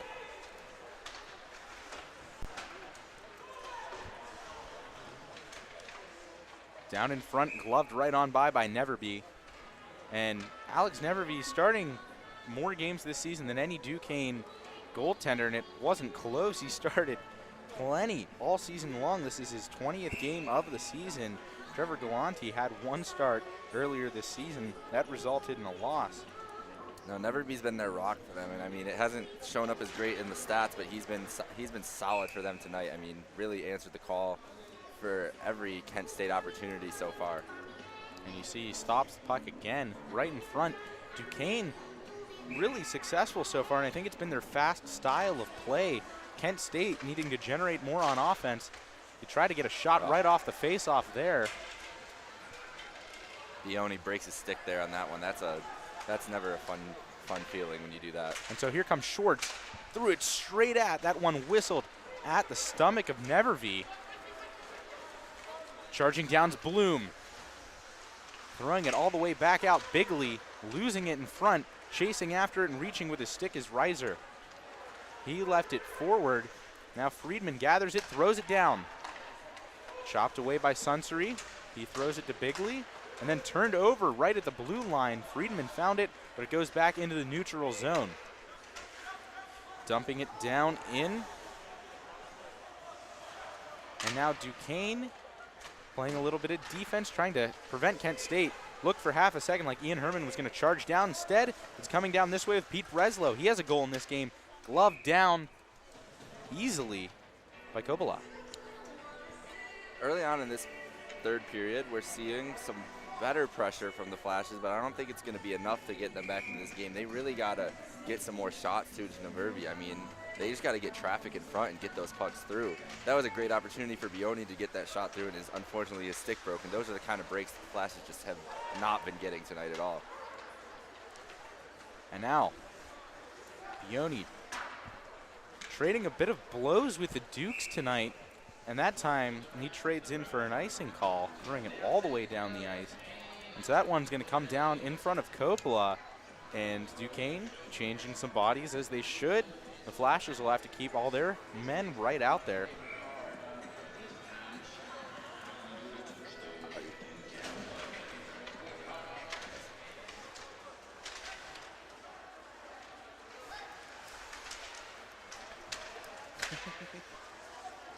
Just heard word from our producer, Brendan Sellender. We mentioned he's a senior. This is his senior night as well. The Carolina Hurricanes apparently have a 42-year-old Zamboni driver for the Toronto Marlies, the minor league hockey team, as their emergency goalie who's in the game right now. Pretty exciting. I don't think that's what that guy was expecting when he woke up this morning. That's Not for sure. Not at all. But that's how the best stories happen. Yeah. Icing is going to be called. We're glad you're here sticking with us. I'm Ben Pagani, joined by Jake Micah on color. We're having a great game here today. I always have fun calling with you, Jake. Oh, we're having a blast. 16:33 to go before the home schedule is done for the Flashes. They go to Athens next weekend to take on the Bobcats. And Kent State watches a faceoff go all the way down. Chavaria finds it even with a goalie. He throws it all the way back around the boards, coming back into the neutral zone. Barnes finds it, Halupnik too. That's just the kind of bounce they're not getting. I mean, Bubonic rushes over there as fast as he can get over there, and he still just can't keep the puck in the zone. They have to regroup. They just haven't been able to get those puck luck today. Let's see if they can turn it around here in the last 16. So now, Duquesne, good chance. Lasker threw it all the way around. Nice glove there. I think that got a piece of Cappola's glove. He didn't let him get anything.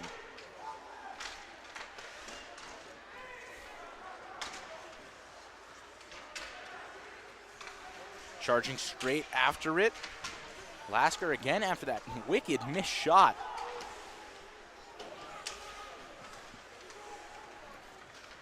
Chavaria barreling down on the left side. Got knocked away from him.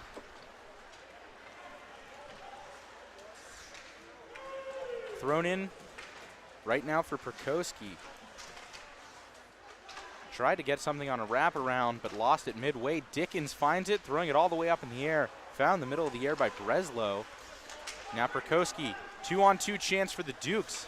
Leaving it back, misplayed though. Perkowski again threw it right in front. Missed straight away by Feck. Now Doman finds it all the way back.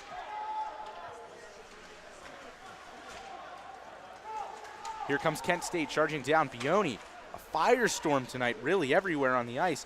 Does a move in between his own legs, tried to throw it in front. Nevervee met it with his stick.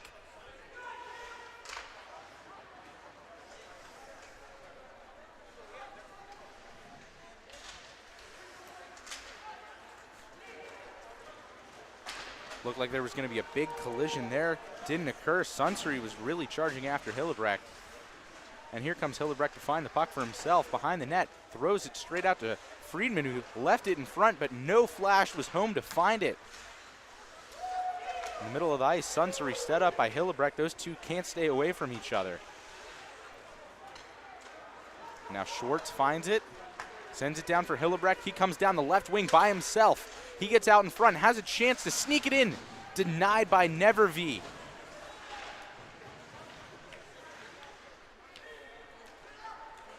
Hillebrecht trying to dispose, found in front, tried to connect, was right there, and Nevervee found him too. He got the nice pass. Nevervee, I don't even think he really knew where that puck was when he first stopped it. He looked like he was a little lost. That was a nice little chance in front there, but you got to put some more on that. I mean, that was a soft tap into Nevervee. Even though he didn't know where it was exactly, Ferrari's got to put that somewhere where Nevervee isn't. 13:45 here left in the third, and the Flashes have an off his own chance to see if they can get one here. Tried to sneak it in right off the face-off was Tommy Kilway. I think the puck's lost inside somebody's equipment here. Yep. Yep, it finally comes out, but the officials called the play dead as soon as that shot came off the stick. Yeah, if it gets lost in there, sometimes it's hard to find it. So yeah, you got to blow the whistle as soon as that puck gets lost. Hillebrecht firing from the blue. Dylan Anderson, rather. Those 12s and 13 look the same in that font. And believe me, that's not the first time I've made that mistake. To Herman, finding it around. Kilway took the shot, knocked up into the netting. They could use some different numbers. I would. If there's one complaint I have about the Kent State hockey team this year, it's the numbers on these yellow jerseys. A little close together, a little big. That's all right though. That's what we're here for, to work on our number deciphering skills here as broadcasters. If that's your one complaint, that's a pretty good one. That's a good one to have. That's a good one to have. Kozak threw it back around, and it fell right in front of Feck. Feck can't find it, and Chavaria does instead, throwing it back up. Bioni, the only person on that side of the ice, he fired it towards the net, knocked away. Here comes Lloyd by himself, had a breakaway, and Coppola makes him look silly. Oh my gosh. Well, first Lloyd made the Kent defender look silly. I don't know which one of them that was that he made that move around, but that was a crazy move by Lloyd, coming with a lot of speed, pulls it to his backhand, and then he tries to pull it backhand on Coppola, and he didn't get it up in the air nearly enough. He kind of it was just right over the pad. Coppola was able to match it with his glove, but a great save by Coppola, but a great effort by Lloyd.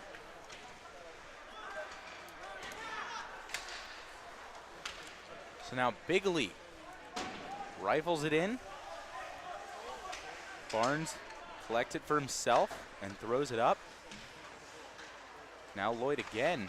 Coppola's save. Really something. Now Bigley, Chavaria tries to stay on him. trying to trap him down in. He finally throws it out. Kozak threw it too. Coppola knocked it away. Barnes found it, sent it up the ice. He finds Dickens. Dickens takes a shot from 30 feet out. Way off the mark, though. Comes all the way back down. And Bubanik was ready for it. He threw it to Barnes. Barnes threw it back down, knocked off of a few Duke's bodies.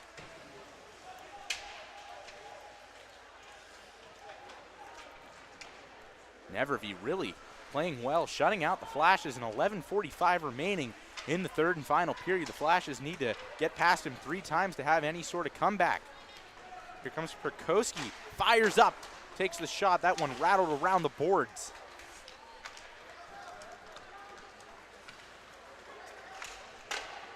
The one knocks off of a stick handle, falling back down, turned over by the Flashes. Sunseri finds it too. He starts to throw it down. Stopped in the zone by Herberg and turned right back in. Here comes a chance. Doman carried it up front. Sunseri had it too.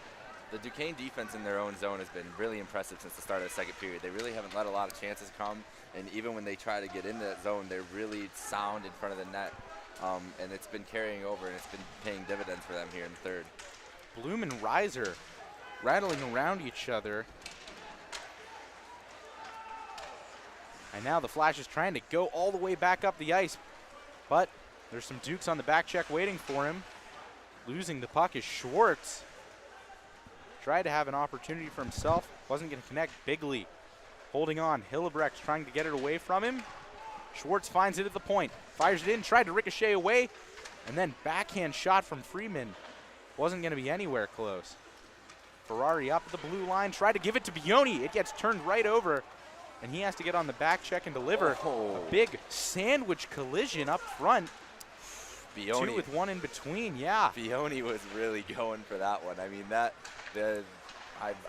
believe that was Feck on Duquesne coming in with his own. It was either Feck or Moravi, but he could have went down hard. I'm surprised he stood up from that hit. That was a big shot by Bioni. That one swirled by Anderson. And Friedman finds it, tried to tuck it in. Out again, Bioni. That one too high and too hard. Herman loses it. Charging is Lloyd. There's 2 Flashes waiting for him. Dylan Anderson, Justin Bioni. That one goes way up into the netting. He stuck with that puck for a long time. Determined, huh? And so 9:35, we're more than halfway through this third period, and the Flashes are still being blanked by Alex Nevervee. Yeah, they're just, I mean, it's been the story of this game since the second period, really. It was back and forth in the first period. They were trading chances, and all of a sudden, Duquesne has just been sound defensively in their own end, and they've been just good enough in the offensive end and taking advantage of enough chances to be ahead in this game. Kent's got to find something to break through. They just need one bounce. They haven't gotten any bounces in this game. One bounce in this next couple minutes, and it's a new ball game, new hockey game coming up. Bubanik lets it slide past him and goes all the way down. That one's going to be called icing. And so now the Flashes, you know, they have a chance to change real quick, maybe catch Duquesne off guard too. They're looking for something here. I wouldn't be surprised if this is going to come back straight to the point. They're putting Bioni out there, so I wonder if they're going to try to get a shot from him working over. He's going to the right side. They're going to go on their offhands. So we'll see. They got to get those pucks to the net from the points. Definitely a different game than last night when the Flashes won 7-1. Bioni trying to skate away. He takes that shot, and it was hard, but just off the mark. Coming back out, Herberg has to go back. He slides it across the ice to Bioni, who gives it back to Herberg. And now the Flashes really got to generate something. Time is running out. Halupnik fired it down, tried to give it in. Chance in front, nothing to connect. Chavaria sliding it safely back out. That one sent in, could have been ricocheted in by Anderson.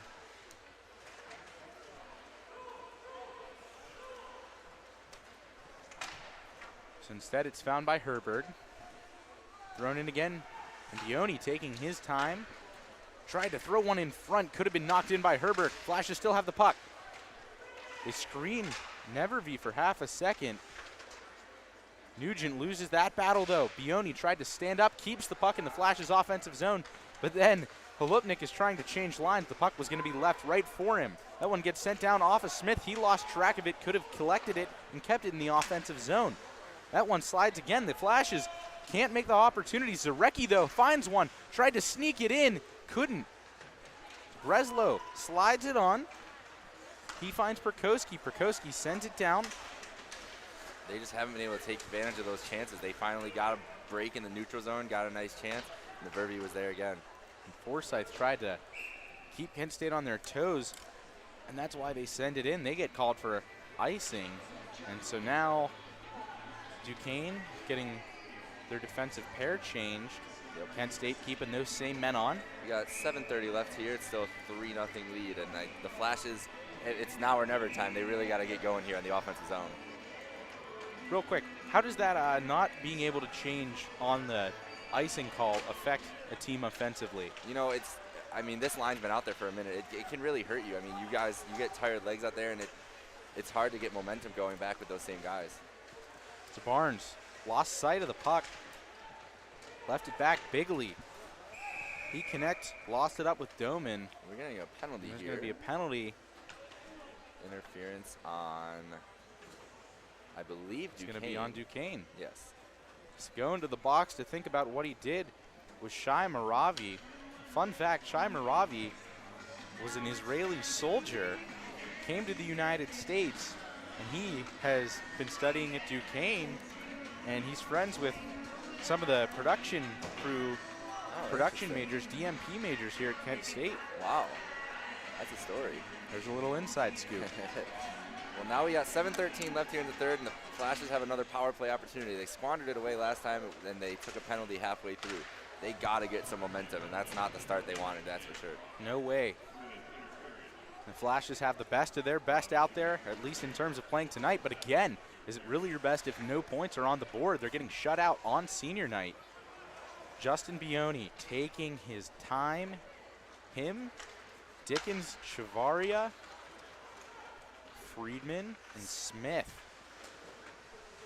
That's the crew right now for the Flashes. Chavaria skating around the ice, controlling the puck by himself, throwing it back deep for Friedman. He throws it out for Dickens. He throws it off the board for Friedman. Friedman took a shot, and that came off his stick way too late and goes up into the netting. Another missed opportunity there. They shoot it into the netting, but at least they're going to get an offensive zone faceoff. I believe it was deflected. So the second power play unit going to come up for the Flash to see if they have some better luck. And so a minute 16 remaining on the penalty to Maravi. Barnes slides it across the ice. Zarecki has a chance, tried to throw it off of Holupnik's leg and in, but it just missed. Holupnik now taking his time thinking about what to pass, carefully contemplating. Gives it to Hillebrecht, he throws it out to the point. Barnes winds up. Nevervee put both of his hands in front of it, but it went over his head, hit the board right behind him. Barnes definitely wanted to get a little bit more of that. It came off his stick a little funny. Barnes looking for his first goal of the season, too. That one tried to throw in front. Hillebrecht couldn't knock it down. He finds it again, up to the point. Ferrari fires it in. That one stopped by Nevervee. And, I mean, on that shot, that's been the story of this game. Ferrari gets a nice shot, nice clean look from the top of the circle there, and nobody's in front of the net. But Nevervee saw that the whole way. It goes right into his pad. That's the easiest save for him he's probably made all night. I mean, those are warm-up shots that he's getting taken onto him. So they really just got to get traffic or get him moving side to side somehow.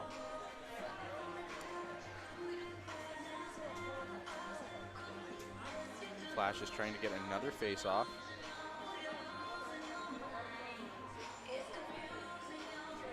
.545 here left in the third. 33 seconds left on the Kent State power play. And 33 seconds on that power play. It looks like Nevervee's talking with the official. Not sure what that's about, but he's kind of fixing his pads.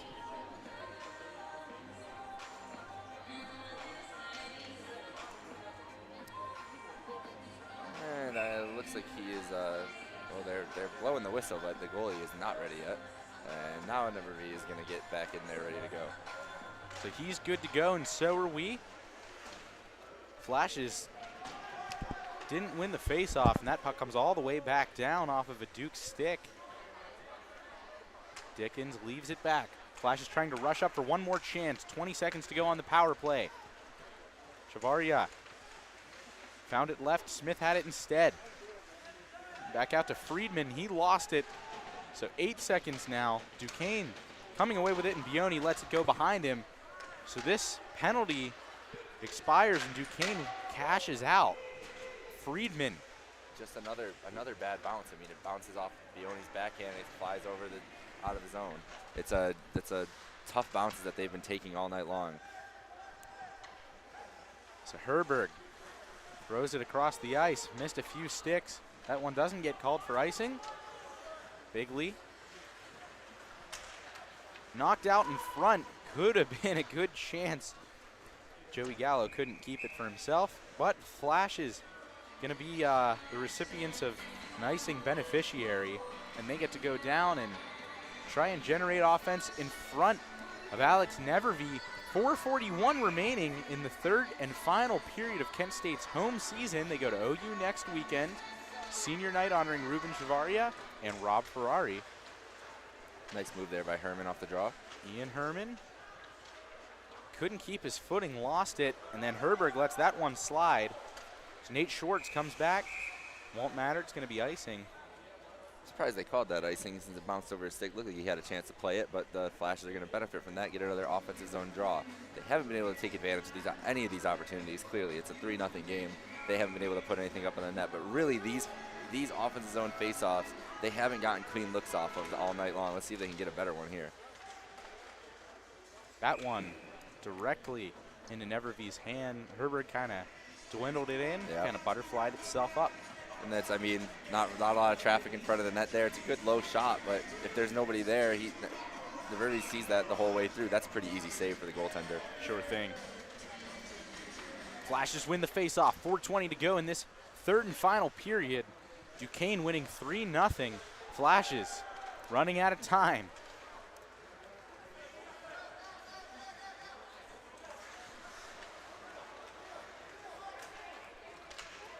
Sent all the way back down. That one gets called too. So now Kent State, for the first time in a while, loses that chance, and icing's called on them. And so you were talking about the icing earlier. There were two chances that Kent could have made line changes on the Duquesne icing calls, and they didn't make either changes either time. And now those guys have probably been out there a good 30, 40 seconds, and they're stuck in their own defensive zone taking a face-off. So we'll see if that has any impact here. So Schwartz, after the Flashes win the face-off, looks like they're taking their time to try and find a way out and puzzle themselves away from the grip of the Dukes. They decide to keep playing, though. And Gallo banging a few people up in the neutral zone. He gets clobbered, too. That puck goes up into the netting, and a nice glove save. Nice. That one. That was a nice save in the bench there by Spanier. Shea Spanier found it. He just grabbed that right out of the air. It was the best save he's made all night. He looked right back at me and he gave me a wave. That's funny. Shea Spanier gets his first save of the night. He might have 2 shutouts. Flash has got to find a goal. That's been the story of the night. They went down 1-0, and then 30 seconds apart in the second period. 2 Duquesne goals on a 4-on-4 opportunity. That one interfered in the offensive zone. A goal! That one goes in, and that puts this game just about in the bag. And now Kent State finds themselves in a 4-0 hole. Yeah, I mean, Verkowski. That's the play that goal defines this hockey game tonight. Duquesne's been able to get good pressure and force turnovers on the forecheck. Kent's had a lot of trouble with turning the puck over in their own zone and in the neutral zone. This lazy pass up through the middle of the ice, picked off by Duquesne. Tic-tac-toe play, easy goal, and it's a 4-0 game now here with 3:18 left. Duquesne wins another face-off. Krzyzewski almost got muddled up. Dickens taking it for himself. He almost got hit too. Bubanik rifles it back in. Found by Zarecki. Back to Bubanik. He plays with the puck a little bit. Sends it out. Trapped around center ice.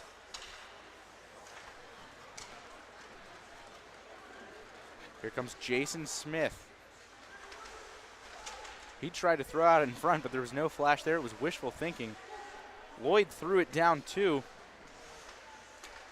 And Smith takes a shot, fires it in. Nevervee is there to make the save. 2:30, 2:29 if you want to get more specific to go in this game. The crowd's doing the YMCA, having a little bit of fun at the Kent State Ice Arena. I just saw a bunch of hands go up at the same time. Jake's getting in on the action. So, you know what? You gotta keep yourself entertained here late in the hockey game. Oh, Brett, now my producer's producer in it. is We're in all it. in on it. Everybody's doing it. Schwartz threw one in, got ricocheted. Friedman could have put it home. Jake Herberg slides it to Nate Schwartz. He throws it down. Hillebrecht knocks it in. Alex Nevervee finds it. Breslow 2.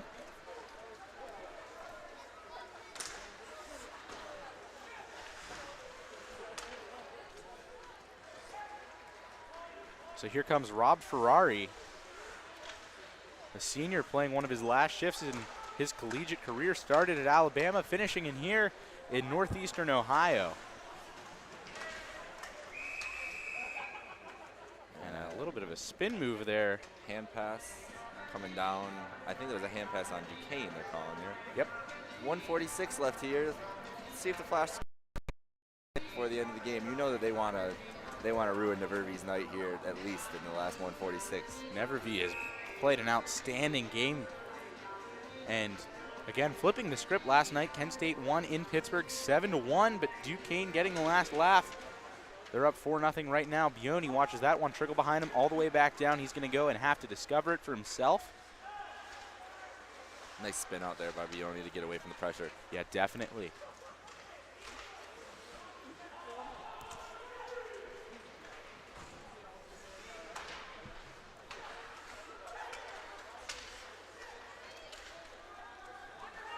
Kent State going back to play defense.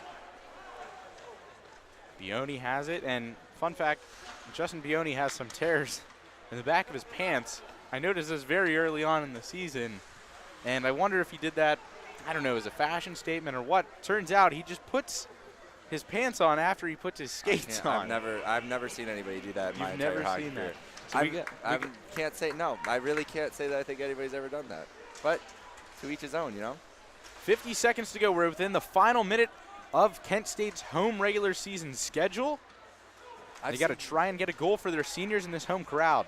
I've seen some weird pregame rituals. I mean, goalies. Goalies are the ones that definitely are the strangest ones, taking laps around the ring. One of my goalies, I think one of my first or second year juniors used to take 3 laps, just walk around the rink before warm-ups every day. And we were just like, what are the 3 laps for? He couldn't even explain it. He just had been doing it for so long. Just some hockey players have some strange superstitions sometimes, like putting your pants on after your skates, apparently. Kent State getting one last shift in, less than 30 seconds to go. Trying to get a goal. Ruben Chavaria had it on his stick, almost sent it in. Or it was a wide open net. Halupnik couldn't bury it. That one gets knocked out in front. Nevervee could have had it. Sunseri finds it instead. Duquesne going to watch time dwindle down. 12 seconds to go. Kent State going to hold it back. That one will come all the way in. Time is going to expire at the Kent State Ice Arena. And it's going to end with Duquesne winning this one 4-0. And a night after being embarrassed in front of their home crowd, they get revenge. Alex Nevervee shuts out the Golden Flashes on senior night, and his team goes to treat him with warmth. Meanwhile, Kent State going over with Brian Coppola. They lose their last home game of the season 4-0. Duquesne gets revenge. Both these teams going to shake each other's hands. And for the final time this year at the Kent State Ice Arena, the Flashes have wrapped up a game. And it was a tough effort for the Flashes tonight. I mean, they were really battling against it. They didn't get any bounces to go their way. Pucks bouncing over the stick. I mean, they had some close offsides that could have been chances. It wasn't their night. And they played hard, though. It wasn't their lack of effort. They put a great effort out on the ice. But Duquesne just played really sound in their defensive end. I mean, Duquesne kept Nevervee clean most of the game. Nevervee didn't really let up any second chances or anything like that. Definitely not. So, I mean, it was a good effort by the Flash, but Duquesne just came out after last night getting embarrassed on their home ice, and they wanted to come out and make a statement, and they definitely did that tonight. I 100% agree, and I mean, how can you not with that result? Alex Nevervy's got to be feeling awesome about himself right now. That's an impressive shutout the Flash has had. It seemed like more offensive opportunities than Duquesne had in this game. I think overall they played a pretty sound offensive game. I mean, they were getting shots, they just weren't getting enough traffic, and they just couldn't bury those chances. And they were and the goals that were against them were just mistakes that Duquesne just capitalized immediately on. I mean, if you're those games like that, it's hard when you make one mistake and they're putting it in the back of your net right away. We saw how quickly it was. It was a 4-on-4 in the second period that really changed this game. Just that little bit of open ice, I mean, it worked out in favor for Duquesne. They were able to go up 3-0, and it really was never the same after that. And you see down on the bench, Rob Ferrari is being greeted. And I want to point out that Donnie Dickens is taking a picture with a Duquesne player.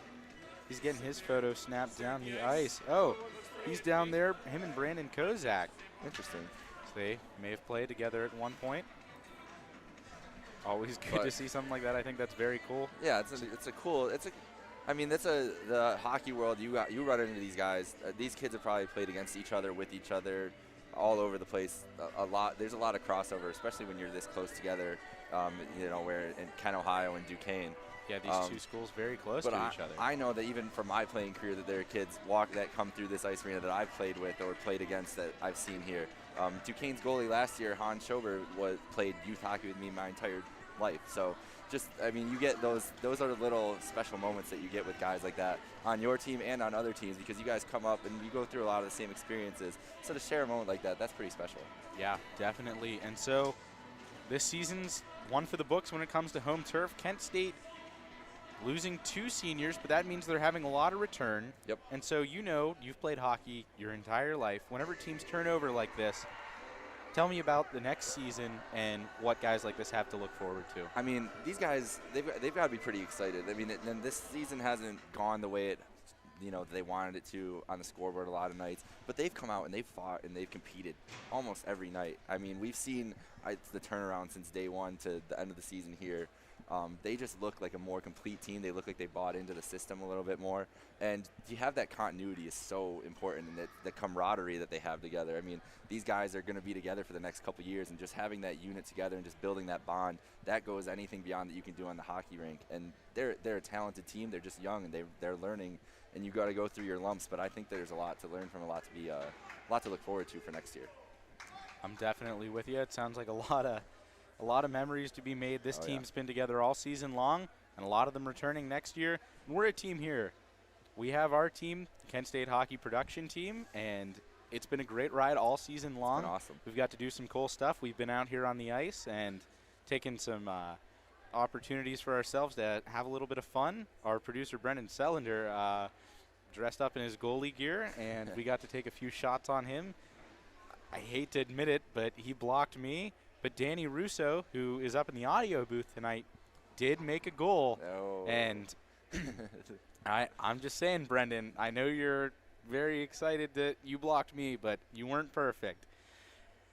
So I think this has been a great season. There have been a lot of great opportunities that I'm going to remember for the rest of my life. I get to be here for 2 more years, but I think this program was the start of something special. I'm really glad you all joined us all season long. It's been a lot of fun making my own dream come true, a lot of people having so much fun, and getting to work live production has always been really exciting for everybody here, because while we're working and while we're presenting games to you, we're making great moments happen. We're getting great experiences we're going to remember for the rest of our lives. Yeah. Jake, this is, as far as we know, your last time broadcasting a hockey game. Now, Anything you want to say? I mean, it's just been a great experience. I didn't know if I'd ever have the opportunity to do something like this, something I was always interested in doing in my life. But come to be a little small part of this hockey program, it's been great. And it's been a great 4 years here at Kent State. So I'm just happy to have these different opportunities and, just go out and try things. If anybody watching this broadcast, anybody finds out about this next year, go out and try to do the hockey production. Go out and do TV2 with Ben here. Go do something. Get involved on campus. You never know how it's going to end up going. You might fall in love with something like that. So it's always good to go out and try and do whatever you want to try to do. You get to go out on top, buddy. Kent State yeah. loses this one 4-0 on senior night. They get the opportunity to make up for it at OU in Athens next Friday and Saturday night. So I'm going to go ahead and say thank you one more time to our fantastic crew. That's Sam Doris, who's behind the camera, that's getting these two ugly mugs on right now, and Danny Russo, who'll be here in the fall, and our super senior Brendan Sellender. I'm sure Brendan's just got a big smile on his face right now. Jake, it's been a pleasure, buddy. It's been awesome. Go out and make us proud. Oh, We're yeah, very thank you. happy to have had you here. I'm Ben Pagani saying so long for everybody else. We'll see you next year.